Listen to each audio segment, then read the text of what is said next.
നമസ്കാരം, മലയാളി വാർത്ത ലൈഫിലേക്ക് സ്വാഗതം. 2026 മാർച്ച് 6 വെള്ളിയാഴ്ച നിങ്ങളുടെ രാശിഫലം അറിയാം. തയ്യാറാക്കിയത് ജയറാണി EV. മേടം രാശി. അശ്വതി, ഭരണി, കാർത്തിക ആദ്യകാൽഭാഗം. കീർത്തിയും തൊഴിൽ വിജയവും തേടിയെത്തുന്ന ദിവസമാണിത്. ശത്രുനാശവും നിയമപരമായ കാര്യങ്ങളിൽ വിജയവും പ്രതീക്ഷിക്കാം.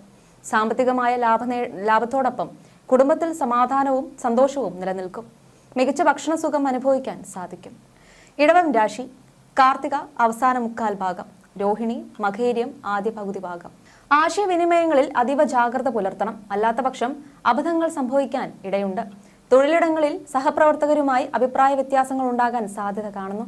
ശാരീരികമായ അസ്വസ്ഥതകൾ അലട്ടിയേക്കാം. മിഥുനം രാശി. മകേര്യം അവസാന പകുതി ഭാഗം, തിരുവാതിര, പുണർദം ആദ്യ മുക്കാൽ ഭാഗം. ശത്രുക്കളിൽ നിന്നുള്ള ഉപദ്രവങ്ങൾ വർദ്ധിക്കാൻ സാധ്യതയുള്ളതിനാൽ കരുതൽ വേണം. മാതാവിനോ മാതൃതുല്യരായവർക്കോ ആരോഗ്യ പ്രശ്നങ്ങൾ മൂർച്ഛിക്കാൻ ഇടയുണ്ട്. ദമ്പതികൾക്കിടയിൽ അഭിപ്രായ വ്യത്യാസങ്ങൾ ഉടലെടുക്കാതെ ശ്രദ്ധിക്കുന്നത് ഉചിതമായിരിക്കും. കർക്കിടകം രാശി.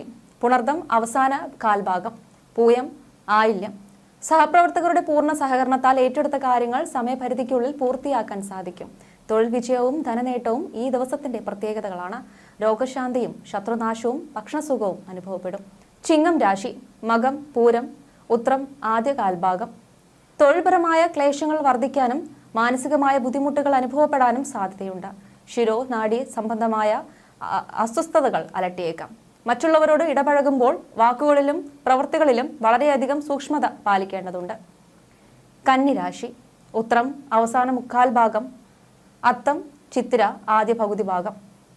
സർക്കാർ ആനുകൂല്യങ്ങൾക്കായി അപേക്ഷിച്ചവർക്ക് അത് ലഭിക്കാൻ അനുകൂലമായ സാഹചര്യമുണ്ട്. തൊഴിലിടങ്ങളിൽ മേലധികാരികളുടെ പ്രീതി സമ്പാദിക്കാൻ സാധിക്കും. കുടുംബത്തിൽ മംഗളകരമായ കർമ്മങ്ങൾ നടക്കാനും സന്തോഷം വർദ്ധിക്കാനും സാധ്യത കാണുന്നു. തുലാം രാശി. ചിത്തിര അവസാന പകുതി ഭാഗം, ചോതി, വിശാഖം ആദ്യ മുക്കാൽ ഭാഗം. ഗുണദോഷ സമ്മിശ്രമായ ഒരു ദിവസമായിരിക്കും ഇന്ന് അനുഭവപ്പെടുക. ദിവസത്തിന്റെ ആദ്യ പകുതിയിൽ ആരോഗ്യ പ്രശ്നങ്ങളോ സ്ത്രീകളുമായുള്ള ഇടപാടുകളിൽ ദോഷാനുഭവങ്ങളോ ഉണ്ടായേക്കാം. എന്നാൽ ഉച്ചയ്ക്ക് ശേഷം കാര്യങ്ങളിൽ അനുകൂലമായ മാറ്റങ്ങൾ പ്രകടമാകും. വൃശ്ചികം രാശി. വിശാഖം അവസാന കാൽഭാഗം, അനീഴം, തൃക്കേട്ട. ഏത് കാര്യത്തിൽ ഇറങ്ങിത്തിരിച്ചാലും മികച്ച വിജയം കൈവരിക്കാൻ സാധിക്കുന്ന സുവർണദിനമാണിത്. ശത്രുക്കളുടെ മേൽ വിജയം നേടാനും ഈശ്വരാനുഗ്രഹം സിദ്ധിക്കാനും സാഹചര്യമൊരുങ്ങും. പുതിയ വീട്, വാഹനഭാഗ്യം, ഭൂമിലാഭം എന്നിവയും ബന്ധുജനങ്ങളിൽ നിന്നുള്ള പിന്തുണയും പ്രതീക്ഷിക്കാം. ധനുരാശി. മൂലം, പൂരാടം, ഉത്രാടം ആദ്യ കാൽഭാഗം. കൃഷിയിൽ നിന്നുള്ള ലാഭവും ബിസിനസ്സിൽ വലിയ പുരോഗതിയും ഉണ്ടാകും. വാഹനഭാഗ്യം, പുത്രഭാഗ്യം, പുതിയ വീട് എന്നിവയ്ക്ക് യോഗമുണ്ട്. കുടുംബത്തിൽ മംഗളകർമ്മങ്ങൾ നടക്കാനും ദാമ്പത്യ സുഖം വർദ്ധിക്കാനും ഈ ദിവസം കാരണമാകും.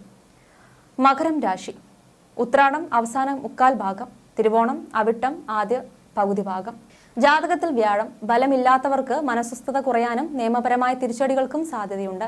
എന്നാൽ വ്യാഴത്തിന്റെ അനുകൂലമായ ദശയോ അപഹാരമോ നടക്കുന്നവർക്ക് ബിസിനസ്സിൽ ഉയർച്ചയും പുത്രഭാഗ്യവും വാഹനഭാഗ്യവും കൈവരും. കുംഭം രാശി. അവിട്ടം അവസാന പകുതി ഭാഗം, ചതയം, പൂരിരുട്ടാതി ആദ്യ മുക്കാൽ ഭാഗം. ആരോഗ്യപരമായ ബുദ്ധിമുട്ടുകൾ അലട്ടാൻ സാധ്യതയുള്ളതിനാൽ ശ്രദ്ധ വേണം. ശരീരത്തിന് തളർച്ചയും ഭക്ഷണ സുഖക്കുറവും അനുഭവപ്പെട്ടേക്കാം.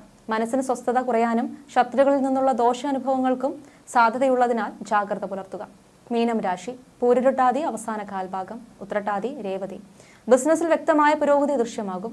കാര്യങ്ങൾ അവതരിപ്പിക്കുന്നതിലെ സുതാര്യത മൂലം എല്ലാവരുടെയും പ്രശംസ പിടിച്ചുപറ്റാൻ സാധിക്കും. അപവാദ പ്രചാരണങ്ങൾ നിഷ്ഫലമാവുകയും കുടുംബത്തിൽ സമാധാനവും സൗഖ്യവും നിലനിൽക്കുകയും ചെയ്യും.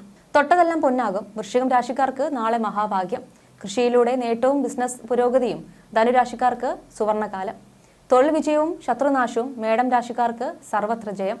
മേലധികാരികളുടെ പ്രീതിയും സർക്കാർ ആനുകൂല്യങ്ങളും. കന്നിരാശിക്കാർക്ക് നേട്ടം. സഹപ്രവർത്തകരുടെ പിന്തുണ, രോഗശാന്തി. കർക്കിടകം രാശിക്കാർക്ക് അനുകൂല ദിനം. ബിസിനസ് പുരോഗതിയും കുടുംബ സൗഖ്യവും. മീനം രാശിക്കാർക്ക് ഐശ്വര്യം. സംസാരത്തിൽ ശ്രദ്ധിക്കുക, തർക്കങ്ങൾ ഒഴിവാക്കുക. ഇടവം, ചിങ്ങം, കുംഭം രാശിക്കാർക്ക് ജാഗ്രതാ നിർദ്ദേശം.